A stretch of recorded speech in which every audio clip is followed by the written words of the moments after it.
तुमची आमची हमखास भेट महाराष्ट्र मराठी व्यापारी Peth Marathi chamber of commerce आयोजित गृहउपयोगी वस्तूंचे भव्य प्रदर्शन व विक्री।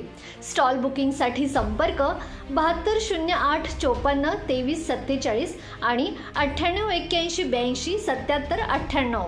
प्रदर्शन गुरुवार दिनांक 20 मार्च ते 25 मार्च 2025। स्थळ doctor VT Patil hall, Rajarampuri, Kolhapur. आपल्या हक्काची महाराष्ट्र मराठी व्यापारी पेठ भेट द्या आणि आनंदाच्या क्षणांचे सोबती व्हा।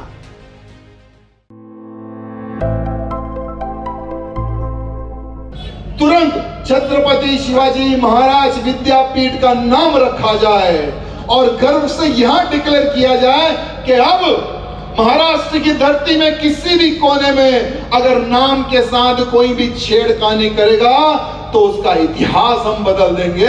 यहाँ स्टेटमेंट आज हमारे देवा भाव की ओर से आने की आवश्यकता है। और इस कार्यक्रम में जितने भी मेरी माताएं बहनें पधारी हैं उन सबको मैं हृदय से बहुत बहुत धन्यवाद प्रकट करता हूँ। साथ ही साथ दिल्ली में एक धरना चल रहा है, दिल्ली में एक धरना चल रहा है सुनील भाई।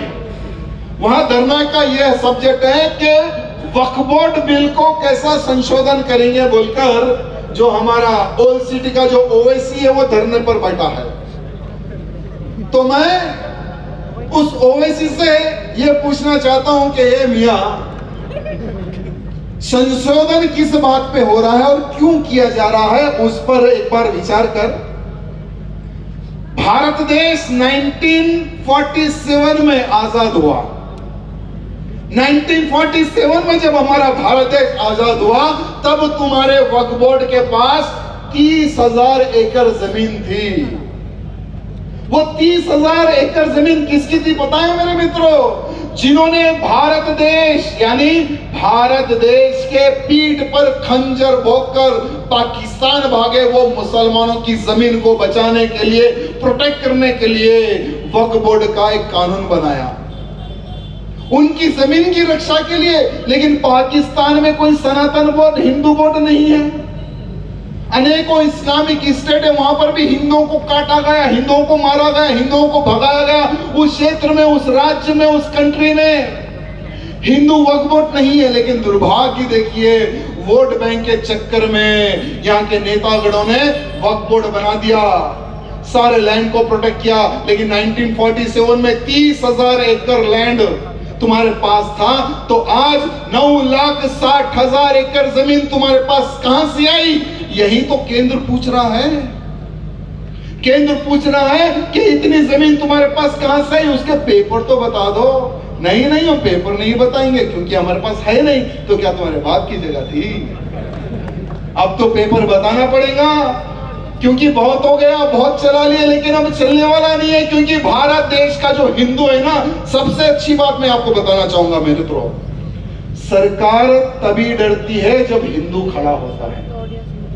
सरकार तभी डरती है जब हिंदू खड़ा होकर अपनी मांगों को मानता है ना, तो सरकार मजबूर हो जाती है उन मांगों पर विचार करने के लिए। पूरा भारत का हिंदू किसानों की जगह कब्जा की गई, 1500 साल पुराने मंदिरों की जगह कब्जा की गई।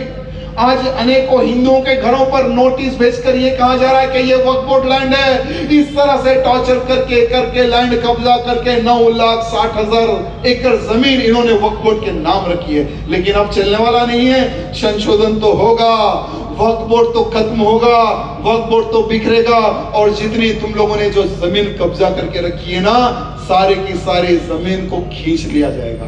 ये मत सोचो कि खींच के रख लेंगे, वही जमीनों पे हॉस्पिटल बनेगा, वही जमीनों पर कॉलेजेस बनेंगे। लेकिन किनके नाम पे बनेंगे? जिन्होंने देश और धर्म के लिए अपने प्राणों का बलिदान दिया, ऐसे ही लोगों के नाम पर कॉलेजेस बनेंगे, हॉस्पिटल बनेंगे। और आज इतनी बड़ी संख्या में मेरे जितने भी भाई बंधु, खास करके मेरी माताओं को मैं प्रणाम करता हूं जो इतने सुंदर कार्यक्रम में आए हैं। और मैं आश्वासन देता हूं, हमें विश्वास है सरकार पर, देवा भाव पे हमें विश्वास है कि हम सब की मांगों को वो सुनेंगे और तुरंत शिवाजी विद्यापीठ का नाम बदलकर छत्रपति शिवाजी महाराज विद्यापीठ रखेंगे। ये हमें विश्वास है। नहीं तो उनको पता है कि महाराष्ट्र के मामले बहुत पागल है। जब औरंगजेब की कब्र को उखाड़ने का दम बढ़ सकते हैं, तो ये यूनिवर्सिटी के ऊपर चढ़कर भी नाम को जलाने की भी हिम्मत रखते हैं और पूर्ण रूप से छत्रपति शिवाजी महाराज विद्यापीठ रखने का भी दम रखते हैं।